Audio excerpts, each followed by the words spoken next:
Graça e paz, queridos, tudo bem? Tudo bem? Vocês estão bem? Eu fui ali perto do Abias, rapaz, ele se sentiu muito em casa, ele me viu de blazer, lembrou da Assembleia de Deus, né, Abias? Tá confortável assim, né, Abias? Fique de pé, queridos, fiquem. Olha, irmã Nasa, eu estava atrás da senhora, que bom lhe ver, irmã Nasa. Tava com saudade da senhora, irmã Nasa. A Jéssica tá aqui, que saudade da Jéssica. Jéssica veio, ela... Oi. Ela veio cear em casa, né, Jéssica? Tava em São Paulo, veio ver como é que tá o Castanhal para ficar por aqui já, né, Jéssica? Não, né? Ela disse não. Glória a Deus, queridos. Hoje é um dia muito especial. Você que está me vendo pela internet também, seja muito bem-vindo. Deus abençoe a vida de vocês. Eu queria pedir que nesse momento, antes da gente ler a palavra, você possa compartilhar esse culto. Está sendo transmitido ao vivo pelo YouTube, pelo nosso canal FDG Castanhal. Eu já compartilhei com muitas pessoas, queridos, e compartilhe isso agora. Coloca aí em nossas redes sociais. Se você não souber onde achar, fala do nosso aplicativo aí. Nosso aplicativo já tem tudo, tá? Mas basta você copiar o link lá, é muito fácil. Lá no YouTube, você compartilha pelo Instagram não, pelo Facebook, né? Pelo Facebook e pelos grupos de WhatsApp. Eu oro para que essa mensagem possa chegar ao maior número de pessoas, que aquilo que Deus colocou no meu coração, que o Espírito Santo vai ministrar hoje aqui, eu creio que é muito precioso, amém, queridos? É muito precioso, amém? Glória a Deus. Hoje é noite de Santa Ceia. Você já falou com quem está do seu lado aí? Você não pode abraçar, mas você pode dar um sorriso, dar um tchauzinho, igual o cumprimento de japonês, né? Cumprimento oriental, faz assim para ele, né? Fala com quem está do teu lado aí, diga: seja bem-vindo à casa do Pai. Como é bom estar com você na casa do Pai, amém? É muito bom estar na casa do Pai. Glória a Deus. Sejam todos bem-vindos. Gálatas capítulo 5, no verso 1. Nós vamos ler esse versículo. Estaremos ministrando algo bem interessante da parte de Deus hoje. Diz assim: foi para a liberdade que Cristo nos libertou. Diga: para a liberdade que Cristo me libertou. Por isso permaneçam firmes e não se submetam de novo ao jugo da escravidão. Vamos ler mais uma vez? Foi para a liberdade foi que Cristo nos libertou. Por isso permaneçam firmes e não se submetam de novo ao jugo da escravidão. Obrigado, Senhor, pela Tua palavra, que é viva e eficaz e mais cortante que espadas de dois gumes, a ponto de dividir juntas e medulas, alma e espírito, e apta para discernir os desejos e as intenções do coração. Essa palavra que vai ser ministrada é o Verbo que se fez carne, é o próprio Cristo, Jesus Cristo, que estava antes da fundação do mundo, que criou e que tudo subsiste por causa dele. Essa palavra, que ela possa se fazer como Emanuel, ela possa se encarnar em nós, para que possamos ser cada vez mais a imagem e semelhança dele. Toma-nos essa noite em tuas mãos, toma nossa mente, nossos corações, e que essa semente se faça, que multiplique dentro de nós como terra fértil. Em nome de Jesus, amém. Você pode sentar, queridos.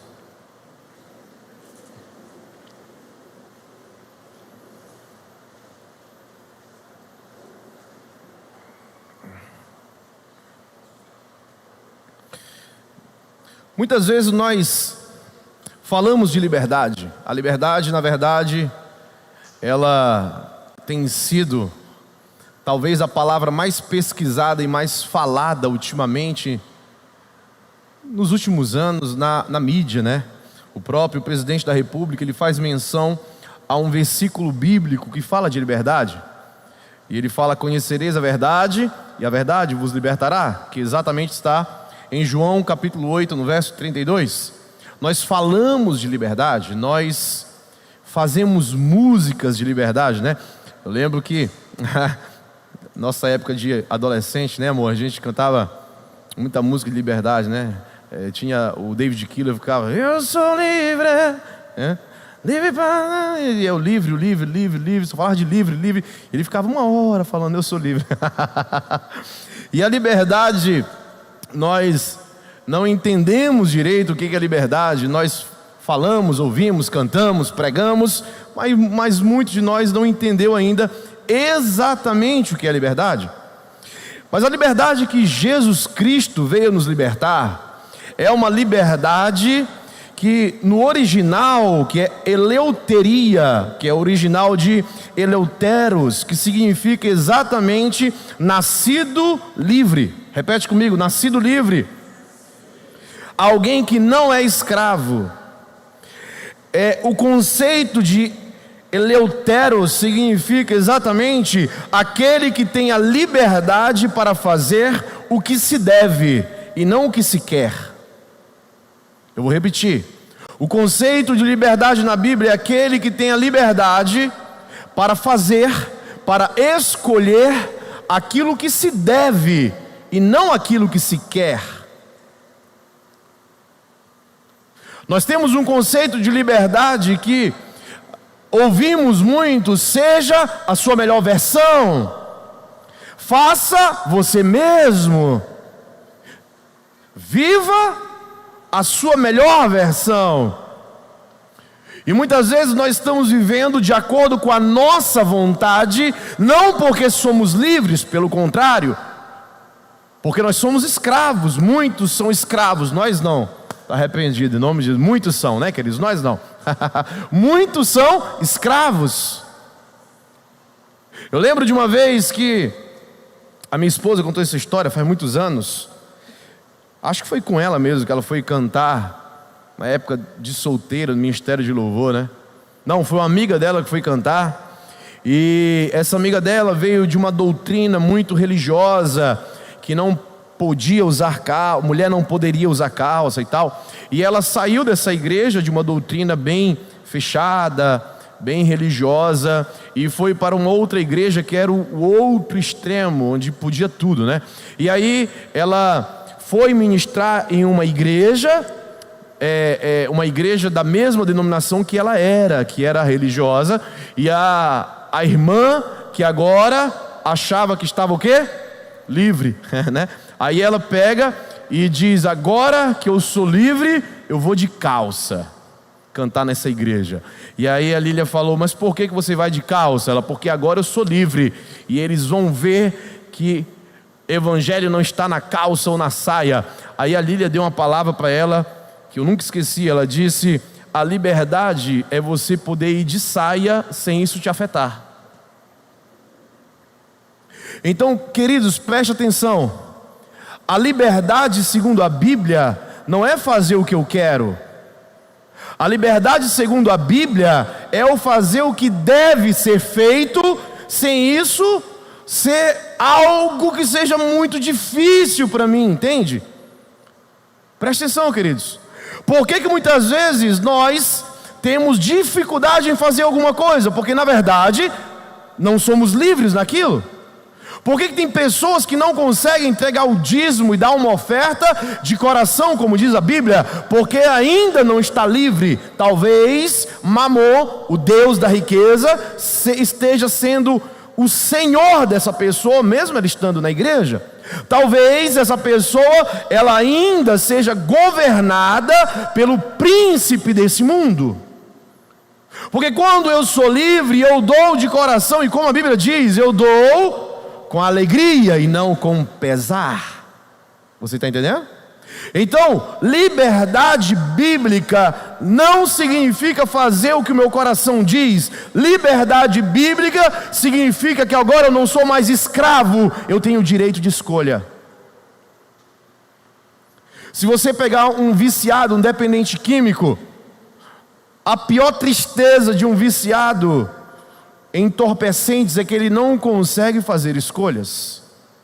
Ele até tenta, e muitos de seus familiares não conseguem lidar com isso, porque acham que ele é mentiroso, que ele é isso, aquilo. Na verdade não é, queridos. Na verdade, esse homem, ele perdeu o controle das suas vontades.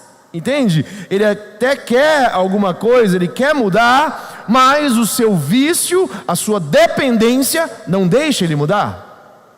Quantos estão entendendo? Alguém viciado em pornografia, mesma coisa. Ele não consegue ter um relacionamento saudável com o seu cônjuge. Ele não consegue ter um relacionamento saudável em nenhum lugar, até porque a pornografia, qualquer tipo de vício, ele vai afetando os sentidos. A pessoa ela começa a ficar insensível. É parecido com a psicopatia. A pessoa se torna insensível. E além de insensível, ela se torna alguém controlada pelos seus desejos. Então, o que é liberdade? Jesus Cristo veio morrer para levar sobre si na cruz do Calvário, levou os nossos pecados. A Bíblia diz que o castigo que nos traz a paz estava sobre ele. O castigo foi sobre ele, e pelas suas pisaduras nós fomos sarados. Ele levou na cruz, ele carregou na cruz os nossos pecados, nossas iniquidades, e agora a partir de Cristo nós temos uma nova chance, uma possibilidade de ser uma outra pessoa. Presta atenção, Cristo não vem te reformar, Cristo não vem te mudar, Ele vem te dar uma outra vida diferente. É uma transformação de vida, é uma transformação de natureza. Quantos estão entendendo? Pastor, como é isso? Eu vou te explicar. Eu tenho um filho de 6 anos, né? E eu lembro que, não ele, mas a Sofia, quando era menor também, para quem tem filhos, crianças menores, né? Bem pequenos, a gente não precisa ensinar. Por exemplo, eu nunca precisei ensinar o Samuel que ele deveria fazer o que é errado. Ele já faz naturalmente. Tudo que é errado a criança faz naturalmente. O que nós temos que ensinar para a criança? O que é o certo. Aí todo dia a gente fala, mas eles continuam se inclinando para o quê? Porque é errado. Por quê? Natureza, irmão. Ai, pastor, não diga isso, é só uma criança. A Bíblia diz que nós nascemos assim, da iniquidade. Quando nós nascemos, mesmo filho de crente, pastor, mesmo filho de crente, irmão, sabe por quê? Não é... A diferença é que criança não tem a consciência. Então para ela não é imputado aquele pecado, mas é natureza caída, é natureza adâmica. Então a criança ela faz o que é errado, não por consciência, mas por natureza. Como vocês estão entendendo? Porque aquilo faz parte dela, é quem ela é.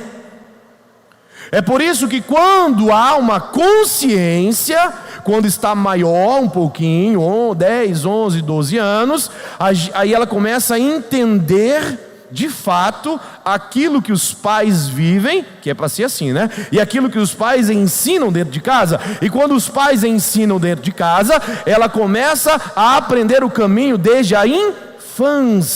Aí ela começa a ter o entendimento. Aí quando ela começa a ter o entendimento, desce para o coração e começa a virar a natureza dela. Então ela começa a escolher aquilo que é correto, e ela começa a querer Cristo por escolha e por consciência. Quantos estão entendendo?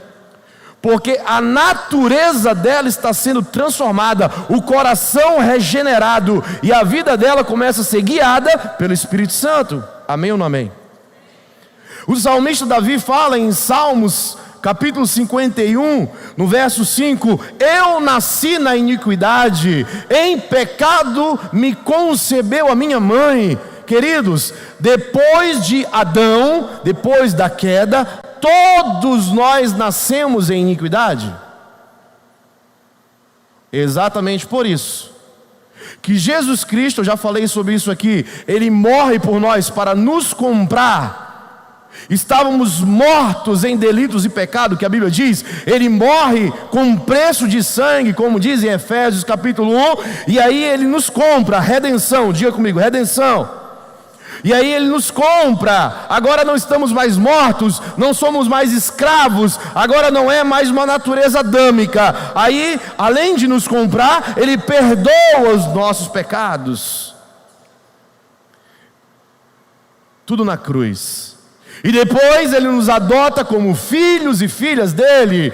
E a Bíblia diz em João capítulo 15 que nós somos enxertados na videira. Presta atenção, queridos. Você sabe o que é um ramo enxertado na videira? A videira é Cristo. A partir de agora, todos os nutrientes de Cristo começam a vir para a nossa vida. A gente começa a florescer, a gente começa a crescer e a dar frutos a partir da videira, da raiz, que é Cristo. Aí agora nós passamos a ter a natureza de Cristo. Sim ou não? Então a liberdade bíblica significa eu ter escolha daquilo que eu devo fazer. É não agir mais por sentimentos. É não agir mais por conveniência. É não agir por comodismo. Pelo contrário, agora é agir por princípios. É agir pelo que a Bíblia diz. E em João, Evangelho de João, o Senhor Jesus, Ele fala, se eu não me engano, João capítulo 14, verso 15: aqueles que me amam, eles guardam os meus mandamentos. E o versículo 21 fala a mesma coisa. Se você me ama, você guarda os meus mandamentos. Coloca o versículo 21 aí, filho de Deus. Aquele que tem os meus mandamentos e os guarda, esse é o que me ama, e esse será amado pelo meu Pai. Presta atenção, queridos. Agora nós temos uma escolha. A pastora Lília lá fez uma ministração no Encontro com Deus que eu achei muito interessante. Vocês já viram que eu sou fã da minha esposa, né? Eu sou o melhor ouvinte dela, né?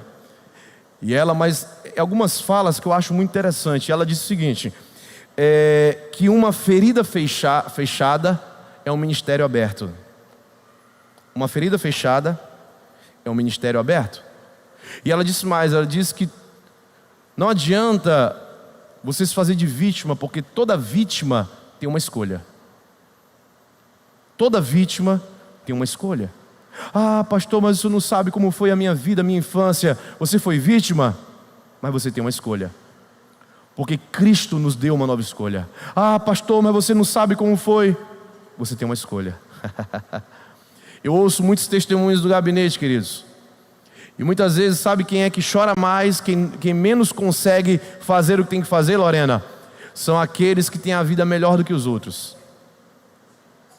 Eu conheço pessoas que elas não têm nada. Eu já aconselhei meninas que foram deixadas na lata de lixo em outra casa, para outra pessoa adotar.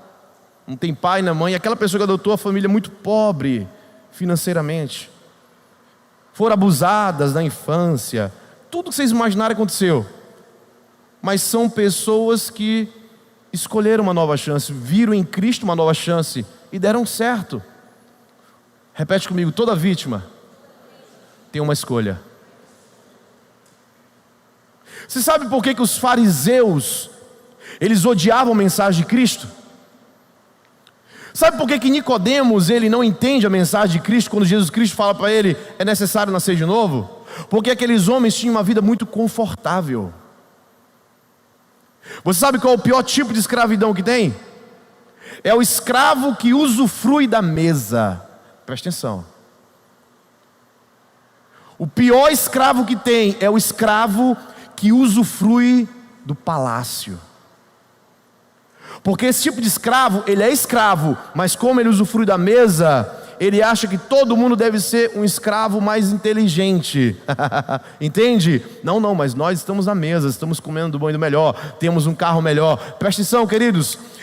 Existem pessoas que saem do Brasil hoje para viver em outros países, para ganhar dinheiro. Eles sacrificam a vida, a liberdade, a fala, a liberdade deles de estar em família. Eles são, entre aspas, tá? Entendo o que eu estou falando. Eles são escravos, comendo da mesa. É como Daniel. Ele não aceitou ser escravo, ou melhor, comer da mesa, do alimento da Babilônia. Ele não aceitou, ele disse: eu posso ser escravo, mas eu não aceito ser tratado de outra forma, porque eu não sou escravo, eu estou escravo. Ele entendia que ele era livre. Ele entendia que aquilo não era para ele, aquela mesa, as iguarias do rei não era para ele, porque ele não queria se acostumar com a escravidão. Existem pessoas hoje que se acostumaram com a escravidão dos seus pecados, da sua vida. Sabe por quê? Porque elas estão comendo da mesa que o príncipe desse mundo está dando, e não entendem o conceito de liberdade. Liberdade não tem a ver com eu comer melhor, eu estar melhor do que o outro. Não, queridos. Liberdade tem a ver com princípios e valores. Liberdade tem a ver com eu não preciso disso. Eu sou livre para escolher não comer das iguarias do rei. Sabe o que está acontecendo no Brasil? O Brasil, ele não está entendendo. Alguns homens, eles são escravos. Eles querem ser escravos, mas eles querem ter poder. E eles acham que os outros são idiotas, porque na verdade não estão usufruindo da mamata que o poder dá. Homens que venderam a dignidade, os princípios, ou nunca tiveram. Preste atenção, queridos. O que está acontecendo no Brasil, a manifestação que está acontecendo no Brasil, o que vai acontecer no Brasil, são homens e mulheres que entenderam que não querem mais ser escravizados. Homens e mulheres que entenderam que não tem a ver com partido político, tem a ver que não querem mais ser escravos. No momento em que nós encontramos Cristo, nós percebemos algumas coisas. Eu queria que você prestasse muita atenção nisso. Quando nós encontramos Cristo, nós entendemos o conceito de liberdade. Liberdade só existe para um propósito. Diga assim: eu sou livre por um propósito. Repete: eu sou livre por um propósito. Qual é o propósito de eu e você sermos livres? Diga: eu nasci para brilhar. Fizeram um negócio de mulheres esses dias, né? Shine. Eu nasci para brilhar. Mateus no capítulo 5, no verso 13 a 16. Presta atenção. Diz assim: vocês são a luz do... Fala para alguém do teu lado: você é a luz do mundo. Não se pode esconder uma cidade situada no alto de um monte, nem se acende uma lâmpada para colocá-la debaixo de um cesto, mas no lugar adequado, onde ilumina bem todos que estão na casa. Assim brilhe também a luz de vocês. Está vendo? Você nasceu para brilhar. Fale para a pessoa do seu lado: você nasceu para brilhar. Assim brilhe também a luz de vocês diante dos outros, para que vejam o que, irmãos? Para que vejam o que, irmãos? As boas obras que vocês fazem e glorifiquem o Pai de vocês que está no céu. Nós nascemos para brilhar. Como? Através das nossas obras, para que através dessas obras as pessoas glorifiquem o nosso Pai que está no céu. Preste atenção. Existe uma grande diferença, e eu vou explicar isso para você. Existe uma grande diferença entre garantir direitos e revelar a justiça. Repete comigo: garantir os direitos e revelar a justiça. Nós nascemos para revelar a justiça e não para garantir direitos. Você nasceu para revelar a justiça e não garantir direitos. As nossas obras devem revelar o Pai, glorificar o Pai, e não garantir os nossos direitos. Isso é sério. O que aconteceu com os judeus quando Jesus veio?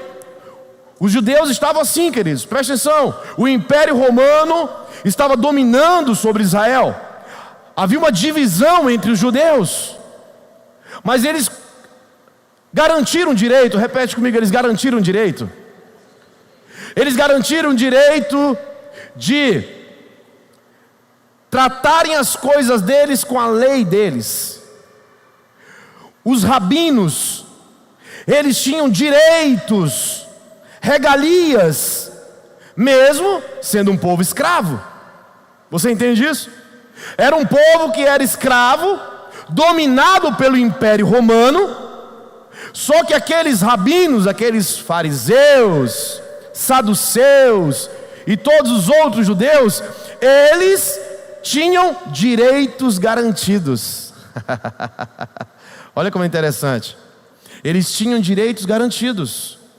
E por terem direitos garantidos, eles se tornaram escravos que comem à mesa do rei. E eles começaram a oprimir o povo. Eles começaram a se aproveitar do povo. Era uma monarquia, não era uma democracia. Havia um imperador, havia um rei que não era dos judeus. O povo judeu era o povo conquistado. E aqueles que eram para ser os homens de Deus, que representavam Deus na terra, eles estavam muito acomodados, porque estavam com os direitos garantidos. E o Senhor Jesus, Ele conversa com os fariseus. Antes de Jesus vir, houve revolta dos macabeus. Houve os zelotes, que eram zelosos pela Torá, pela palavra de Deus. Eles se rebelaram contra o governo, porque havia uma profecia que o Messias viria para reinar sobre Israel. E os zelotes acreditavam, assim como os outros judeus, que o rei de Israel seria um rei terreno, que iria governar e libertar Israel do jugo de escravidão. Quantos estão entendendo? O que eles não entenderam foi que o reino não era desse mundo. Então o rei veio, Messias veio, e eles não entenderam. E o Senhor Jesus Cristo, Ele confrontava os fariseus, e no momento em que Jesus, Ele está confrontando, leia depois em casa Mateus capítulo 23, todo Mateus capítulo 23, mas é interessante que, olha o que Ele fala no versículo 23, Ele diz assim: vocês dão dízimo de tudo, mas vocês esquecem os preceitos mais importantes da lei, que é a justiça, a fé e a misericórdia. Repete comigo: justiça, fé e misericórdia. E ele diz: vocês deveriam dar o dízimo, vocês deveriam fazer isso, mas sem esquecer o mais importante. Preste atenção, queridos. Para o judeu é inadmissível não dar o dízimo, assim como para os cristãos. Mas não ache que o seu dízimo vale mais do que a sua misericórdia. Alguns querem dar o dízimo porque querem a recompensa, direito adquirido, mas esquecem do mais importante. O mais importante não é o que eu garanti como direito. O mais importante é o revelar Cristo, que é a justiça de Deus. Preste atenção, nós cristãos devemos revelar a justiça de Deus. E quem é a justiça de Deus? Jesus Cristo. Ele é a justiça de Deus. O que nós estamos atrás desse tempo no Brasil, nós queremos direitos garantidos, nós queremos a liberdade de expressão, nós queremos que respeitem a democracia, nós queremos que o comunismo, ele não exista no Brasil, nós queremos que o Brasil possa ser um país onde o Senhor Deus, o Senhor Jesus é o Senhor da nação. Nós priorizamos os princípios familiares cristãos, princípios judaicos cristãos. Agora a grande questão, queridos, é que nós precisamos entender que nós não fomos chamados para garantir direito, nós fomos chamados para revelar a justiça de Deus. Nós precisamos entender que essa etapa ela é muito importante, sobre a qual nós estamos manifestando no Brasil, mas ela não é o foco da igreja. Você entende isso? O que Jesus fez, irmão? Preste atenção. Em Marcos, no capítulo 10, no verso 35 e diante, fala que os discípulos chegaram para ele. Vamos ler só o 35, 36, depois a gente vai pular. Então aproximaram-se dele Tiago e João, filhos de Zebedeu, dizendo: Mestre, queremos que o Senhor nos conceda o que vamos te pedir. Passa. Jesus lhe perguntou: o que queres que eu lhe faça? Passa. E responderam: permite-nos que na sua glória nos assentemos. Olha isso, queridos. Nos assentemos aonde? Na sua direita e na sua esquerda. Presta atenção em mim aqui. Segurei. Esses eram discípulos que andavam com Jesus todos os dias. O que eles queriam? Direito garantido. Regalias. Direito garantido. Versículo 41. Olha isso. Quando os outros 10 discípulos ouviram isso, começaram a ficar indignados com Tiago e João. Mas Jesus, chamando todos para junto de si, disse: vocês sabem que os que são considerados governadores dos povos os dominam e que os seus maiorais exercem autoridade sobre eles. Mas entre vocês não é assim, pelo contrário. Quem quiser tornar-se grande entre vocês, que se coloque a serviço dos outros. Preste atenção. O que Jesus estava falando? Jesus estava falando o seguinte: vocês querem direitos adquiridos? Legal. Mas com vocês não vai ser assim. Vocês terão esse direito quando vocês servirem os outros, quando vocês decidirem fazer o que Cristo fez, quando vocês decidirem revelar na terra Jesus Cristo através da vida de vocês. Aí sim, quem for o menor será considerado o maior. Quantos estão me entendendo aqui, queridos? Nós estamos atrás de direitos adquiridos, mas o que nós vamos fazer com esse direito? O que você vai fazer? O que você vai fazer se nós ganharmos esses direitos, Edson?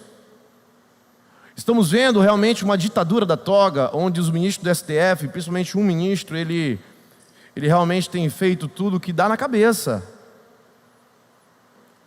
Tá, mas vamos supor que a gente consiga tudo, e agora? O que a gente faz? Depois de conseguir os direitos adquiridos, o que nós vamos fazer? Presta atenção, como nação, nós devemos nos manifestar sim. Nós devemos querer o direito garantido pela liberdade de expressão, pela democracia, mas precisamos pensar: para que nós queremos isso? De que vale a pena a democracia se nós não revelarmos a justiça de Deus?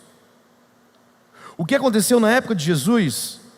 A época de Jesus era um império, uma monarquia. Pôncio Pilatos era o governador da região. O que aconteceu, queridos? Aconteceu que levaram para Pilatos para decidir entre Jesus e Barrabás. O que Pilatos deveria fazer era decidir e acabou. Mas Pilatos fez uma democracia. Pilatos fez assim: decidam vocês, Jesus ou Barrabás. E no momento daquela democracia, fizeram a maior injustiça que já houve na face da terra: crucificaram o Filho de Deus. Pastor, você está falando isso porque o senhor é contra a democracia? Não. O que eu estou falando é: se nós não entendermos quem nós somos em Cristo, não adianta ter conquistado garantia. O maior símbolo de democracia do mundo é os Estados Unidos. Os Estados Unidos hoje sofrem porque talvez já exista mais comunista nos Estados Unidos do que conservadores. O que o presidente da República dos Estados Unidos fez era digno de condenação à prisão perpétua ou talvez à morte em alguns países. Ele deixou 85 bilhões de dólares em armamento para um grupo terrorista. Esse grupo terrorista hoje, que eles são todos ligados, queridos, eles têm mais armas do que 85% dos países aliados aos Estados Unidos. Eles se tornaram uma potência bélica. Eu não sei se ele fez de propósito, mas ele fez, porque ele agiu com irresponsabilidade. achando que estava fazendo o bem, parando uma guerra. Eu não sei qual foi a motivação dele. O que eu sei é que milhares de pessoas hoje sofrem, podem sofrer, inclusive Israel, com o grupo Talibã armado até os dentes. Por que não o Brasil, se Deus o livre, eles vierem para cá com arma de todos os tipos que você imaginar? Foi isso que ele fez. Direitos adquiridos. Mas, queridos, imagine que daqui a 20 anos, eu vou lançar uma hipótese aqui, imagine que daqui a 20 anos, até menos, daqui 5, 10 anos, o Brasil ele seja uma grande potência mundial. O Brasil ele está entre os 5 países que são potências naturais: Estados Unidos, Rússia, China, Índia e Brasil. Mas o Brasil é o único país que é uma potência natural, que não é uma potência bélica e nem uma potência econômica. Até a Índia tem bomba atômica e o Brasil não tem. Pastor, o senhor é a favor das armas? Não, queridos, é porque eles têm armas para que intimidem os outros. Dá não para entender? O Brasil não é uma potência econômica. Mas digamos que o Brasil daqui a 5, 10 anos seja uma potência econômica. Daqui a 20 anos, supondo que o que está acontecendo hoje no Brasil, onde aproximadamente 70% dos brasileiros são cristãos, católicos ou evangélicos, 70% do povo brasileiro é a favor da família, é a favor dos princípios judaico-cristãos. E talvez não todos, mas uns 50%, 40% irão às ruas dia 7 de setembro. Agora imagine daqui a 20 anos se for o contrário. Se 70% for comunista. Não adianta ter direito adquirido se eu e você que somos cristãos não revelarmos Cristo, que é a justiça de Deus. Não adianta. O que aconteceu com os Estados Unidos? Eles esqueceram o Senhor Jesus. Eles vêm de raízes protestante, mas eles esqueceram o Senhor Jesus. Eles pararam de ler a Bíblia. Eles relativizaram a verdade, queridos. Você sabe o que é a relativização da verdade? É quando, não tem problema, o que tem tomar uma cervejinha? Qual é o problema? Qual é o problema fazer isso ou aquilo? Pastor, o senhor está sendo muito radical. Não é bem assim. Presta atenção, queridos. Todas as vezes que nós abrimos precedentes, nós abrimos também jurisdição para o diabo. Abre um precedente que o diabo vem com jurisdição. Ele vem com legalidade. Todas as vezes que nós falamos, depende, não é bem assim, nós estamos relativizando a verdade. E a verdade bíblica é uma só. A Bíblia diz, não é apenas para deixar de pecar, fuja da aparência do mal, fuja daquilo que aparenta ser mal. Perguntaram para mim, pastor, é pecado beber um uísque? É pecado beber uma cerveja? Presta atenção, queridos. Não compare a cerveja, o uísque ou qualquer bebida com o vinho. O vinho, ele é natural, ele veio da uva. Ele é uma bebida milenar. Não há problema se você tomar um cálice. Aí sim entra na questão da bebedice. Não é feito para você se embebedar, é feito para você celebrar. Agora, quando nós não sabemos o que pode ou não pode na Bíblia, nós devemos ir para a origem das coisas. Preste atenção. Hotel foi feito para quê? Diga, hospedar as pessoas. Agora, motel foi feito para quê? Depravação, irmão. Mas é a mesma coisa, pastor? Não, a origem é outra. A criação, o propósito é outro. A bebida é a mesma coisa. A bebida foi criada para quê? Então é pecado, irmão. Não tem conversa, não é relativo, é pecado e pronto. Mas a Bíblia diz para não se embriagar. A Bíblia diz muitas coisas, não apenas não se embriagar. A Bíblia diz para fugir da aparência do mal. A Bíblia diz para não ficar com bebedice, em Gálatas 5. A Bíblia fala muitas coisas. E aquilo que foi criado para o mal, eu não posso colocar do meu lado achando que não tem nada a ver. Isso é relativizar a verdade. Ou é a verdade ou não é. Ou a gente serve ou não serve. Entende, irmão? Toda vez que você abre um precedente, você abre uma jurisdição para o diabo. Ah, mas qual é o problema, pastor? Não adianta ter direitos garantidos se você não decidir ser um embaixador de Cristo. Não adianta lutar por direitos dia 7 de setembro se nós, como igreja, não decidirmos dar a vida pelo Evangelho. Não adianta. Quer direitos adquiridos? Amém. É correto. Eu sou a favor. Mas o que você vai fazer quando conseguir esse direito? Jesus, ele fala sobre revelar a justiça. Em João, no capítulo 14, abre para mim, por favor, o versículo 10. Você não crê que eu estou no Pai e que o Pai está em mim? Jesus está falando.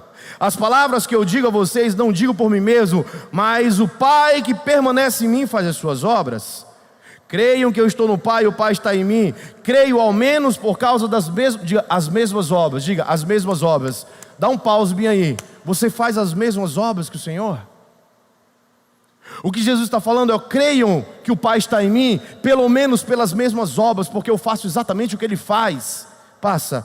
Em verdade, lhes digo que aquele que crê em mim fará também as obras que eu faço, e outras maiores fará, porque eu vou para junto do Pai. E tudo que vocês pedirem em meu nome, isso eu farei. A fim de quê, irmão? A fim de quê? Leia aí.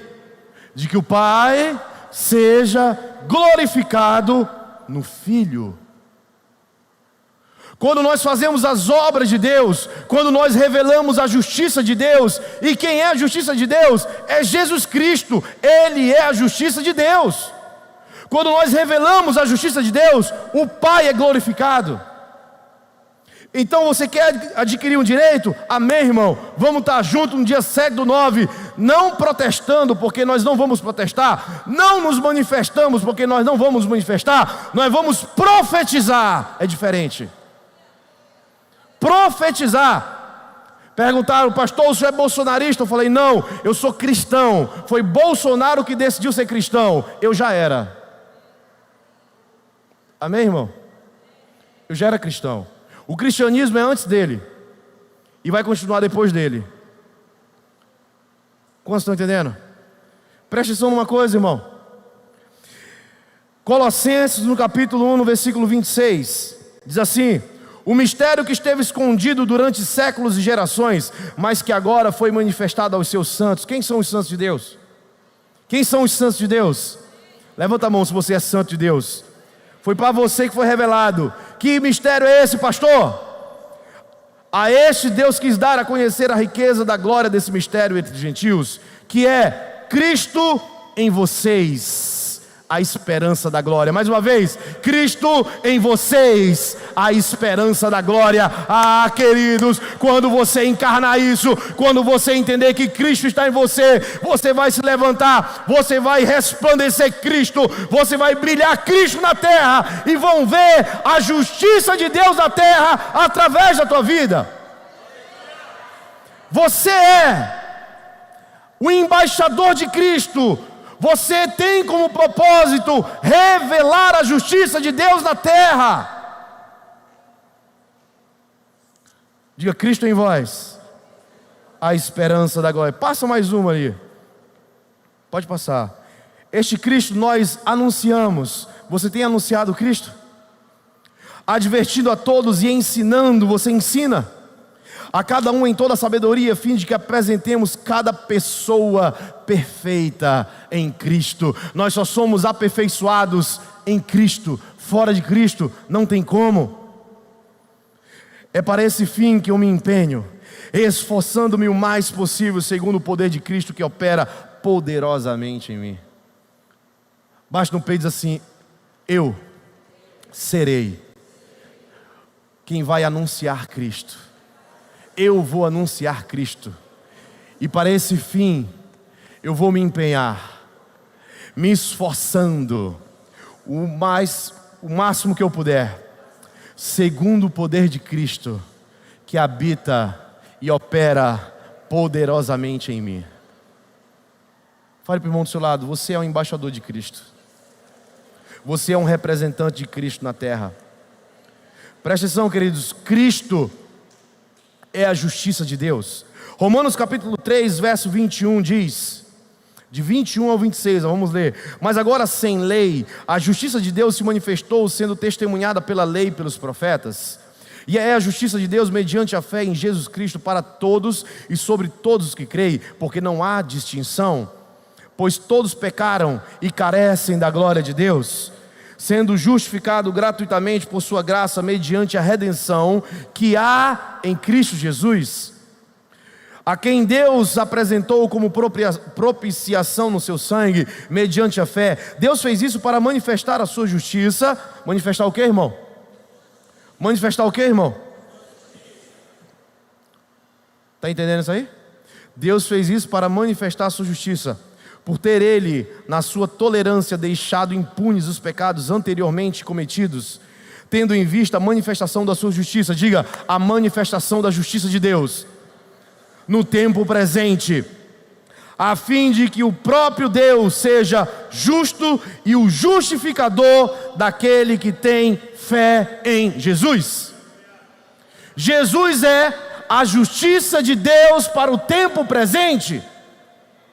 Não é a justiça para as pessoas, não, é a justiça de Deus para mim.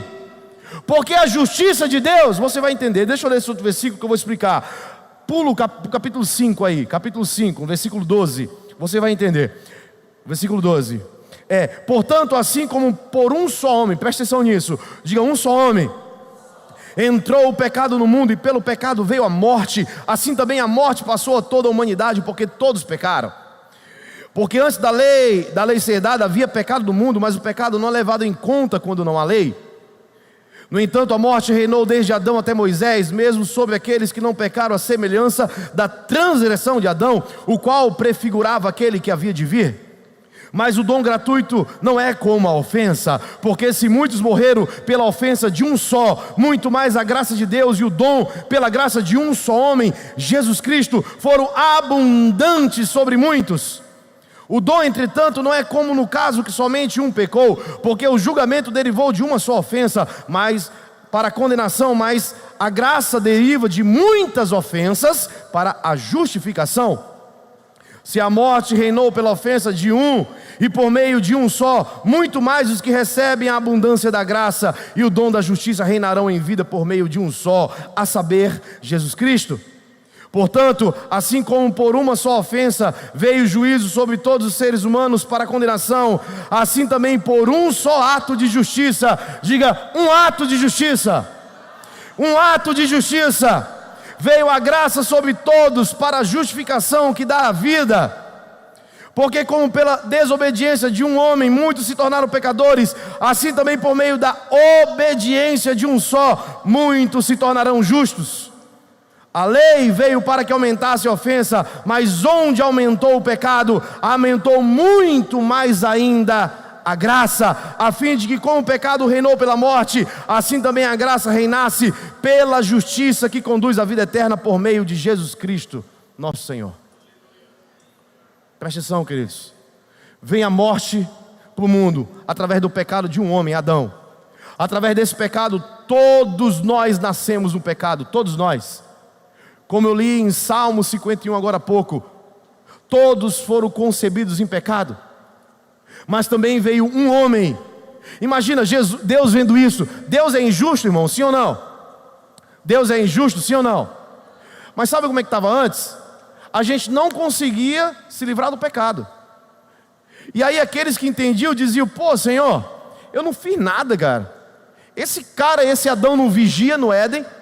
cai em pecado e aí eu levo a culpa, eu fico que nem ele, isso seria uma injustiça, sim ou não? Mas o que Deus fez? Deus olhou e disse assim: realmente, os homens não têm como se livrarem do pecado, porque o pecado não é algo externo, é algo interno, tem a ver com a natureza. Lembra do exemplo do meu filho? Os nossos filhos, nós como somos pequenos, tem a ver com natureza. Não tem como mudar o exterior, tem que mudar o interior. Agora, quem consegue mudar o interior se não for somente o autor da vida? Aí ele diz: espera aí, eu vou praticar justiça. Já que por um homem veio o pecado e a morte, então eu vou enviar o meu filho, que é Deus, que vai morrer por todo mundo, para que a minha ira sobre o pecado vá nele, e através dele, todos aqueles que nele crê, tenha a vida eterna. Isso é justiça. Então, quando falarem em justiça, não tem a ver com vingança. Tem gente que acha, eu quero ver ele se ferrar mesmo, eu quero ver a justiça. Isso não é justiça, irmão, isso é vingança, isso é condenação. Justiça é exatamente o que Jesus Cristo fez por nós. Justiça é todos nós merecendo a cruz, todos nós merecendo a morte, todos nós merecendo a cadeia, talvez, a cruz, a condenação. Aí Jesus Cristo vai e diz: não, deixa que eu morro por ele. Então a justiça foi feita. A justiça de Deus se chama Jesus Cristo. Ele é a justiça de Deus. Então nós, como cristãos, nós não podemos fazer como os judeus e crucificar os irmãos. Quantos estão entendendo? Preste atenção, queridos. Anote na tábua do seu coração. Nós não podemos crucificar as pessoas, nós temos que crucificar nós. A justiça não tem a ver com condenar as pessoas, crucificar as pessoas. A justiça tem a ver com crucificar a nossa vontade. Entendendo isso, nós precisamos ser inteligentes. Nós precisamos lutar por direitos adquiridos, Tom. Mas depois que nós tivermos liberdade de expressão, nós vamos fazer o que com nossas redes sociais? As meninas vão ficar postando foto de biquíni ou vão revelar Cristo através das suas vidas? Os rapazes vão tirar foto do carro ou vão revelar Cristo através das suas vidas? Depois do direito adquirido, o que você vai fazer com a sua liberdade? Porque foi para a liberdade que Cristo te libertou. Não use da sua liberdade por ocasião da carne. O que você vai fazer com a sua liberdade? Entendendo que liberdade não é você escolher o que quer, e sim fazer o que deve. A palavra do Senhor diz em 2 Coríntios, no capítulo 5, no verso 20, e eu já estou quase encerrando. Portanto, somos embaixadores em nome de Cristo, como se Deus exortasse por meio de nós. Lê comigo assim: portanto, eu sou embaixador em nome de Cristo, como se Deus exortasse por meio de mim. Porque em nome de Cristo, pois, pedimos que vocês se reconciliem com Deus. Você é o embaixador de Cristo, você é um representante de Cristo. Que brilhe a sua luz sobre os homens, que através das suas obras glorifiquem o Pai. Porque, queridos, se nós não revelarmos a justiça de Deus, que é Jesus Cristo, não adianta ter direito adquirido. Porque as pessoas, depois da liberdade, elas vão usar da própria liberdade para fazer o que a carne deseja. E se nós não formos essa luz que brilha, não adianta nada direito adquirido. Porque nós não estamos aqui por causa de direitos, e sim por causa da justiça de Deus. Você está entendendo, irmão? Se tiver 5 entendendo, já está bom. Você está entendendo, irmão?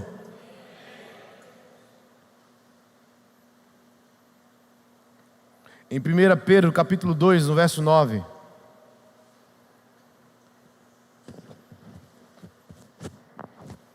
Está dizendo isso para você, irmão, ó. Vocês, porém, são geração eleita, sacerdócio real, nação santa, povo de propriedade exclusiva de Deus, a fim de proclamar as virtudes daquele que os chamou das trevas para a sua maravilhosa luz. Preste atenção, você é nação santa. Você foi enxertado na videira, você foi eleito no Senhor, você é a propriedade exclusiva de Deus. Para quê? Para a liberdade. Para quê, pastor? Para proclamar as virtudes dele, que te chamou das trevas para a maravilhosa luz. Diga, é para isso que eu existo. É para isso que eu existo. É para isso que existe a minha liberdade. Você foi eleito, você é uma nação santa, um povo eleito, exatamente para isso. É claro que em Salmo capítulo 33, verso 12 diz: feliz é a nação, cujo Deus é o Senhor, e o povo que ele escolheu para a sua herança. Feliz é a nação, cujo Deus é o Senhor, e o povo que ele escolheu para a sua herança. Nós temos algumas obrigações como cristãos. Nós, eu e você, nós estamos vivendo um momento no Brasil em que nós precisamos lutar pelo direito adquirido. O que está acontecendo na nossa nação, nós não podemos cruzar os braços achando que vai acontecer, alguém vai fazer. Preste atenção, queridos. Jesus Cristo, quando ele veio, preste muita atenção nisso. Quando Jesus Cristo veio como homem, como Emanuel, ele respeitou a circunstância, o momento histórico. Ele respeitou o momento que a história estava vivendo. Quando Jesus Cristo veio, havia escravos. O povo de Israel mesmo era escravo. Ele veio num momento muito difícil. E a Bíblia diz que ele não revogou a lei, ele não protestou nada. Jesus Cristo, ele cumpriu a lei. Quantos estão entendendo? Ele cumpriu a lei. A lei daquele povo, daquela nação. A lei de Moisés. Agora o Brasil, a Constituição da República diz que nós vivemos numa democracia e que o poder emana do povo. Deus respeita as leis dos homens e nós vamos agir conforme a lei dos homens. Se existe essa legalidade no nosso meio, não ache que os políticos vão fazer as coisas sozinhos, porque quem vai fazer é o povo, porque na nossa Constituição diz que a democracia, o poder emana do povo. Então no momento que você cruza os braços e diz que não tem nada a ver com isso, você não está lutando por direito adquirido, você não está lutando por aquilo que é legal, que há na legalidade, na Constituição brasileira. Entende? É por isso que não é protesto e não é manifestação, é o povo cumprindo a lei, porque o poder emana do povo. Como povo de Deus, como cristãos, nós devemos marchar, nós devemos profetizar nas ruas, como povo de Deus, porque nós somos cidadãos brasileiros, para adquirir alguns direitos, porque já está decretado como lei que o poder emana da gente. Mas depois que nós conquistarmos esses direitos, depois não, mas agora nós precisamos entender que a conquista de direito não apaga quem nós somos, porque nós somos embaixadores de Cristo, Nós viemos não para crucificar os comunistas. Nós não queremos crucificar quem está de qualquer outro lado ou quem pensa diferente. Nós não fomos chamados para crucificar. Nós fomos chamados para revelar a justiça de Deus através das nossas vidas. Amém, queridos? Então nós vamos adquirir direitos, mas lembrando que nosso foco principal, que nós fomos chamados, é para sermos embaixadores de Cristo, revelar Cristo na terra. Concluo dizendo que dia 7 de setembro, às 3 horas da tarde, eu vou me juntar a um grupo de pastores e alguns irmãos aqui na frente da praça, e nós vamos profetizar sobre Castanhal. O que os outros vão fazer eu não sei, se eles vão protestar, colocar faixa, eu não vou. Eu não estou fazendo isso por causa do Bolsonaro, eu estou fazendo isso por causa da nação. Porque eu sou cristão, e eu sou a favor da família, dos princípios judaicos cristãos. Eu sou a favor do que a Bíblia diz. E aqueles que estão no poder, que são contra isso, eles são contra a família. Presta atenção numa coisa, queridos. Tem uma igreja, aqui no Brasil já, que foi ajustar o estatuto dela, lá em Minas Gerais, se eu não me engano, para colocar que não faz casamento homossexual. E foi embargado pelo cartório. Onde já se viu isso? Quando eu soube disso, eu falei para esse pastor, meu amigo, eu falei assim: cara, eu nem colocaria isso no estatuto, porque isso já é nosso manual de fé. Não podem obrigar a gente a casar homossexual, porque tem a ver com o nosso manual de fé. Não temos nada contra homossexuais, nada. Nós amamos. Mas a Bíblia diz que é pecado.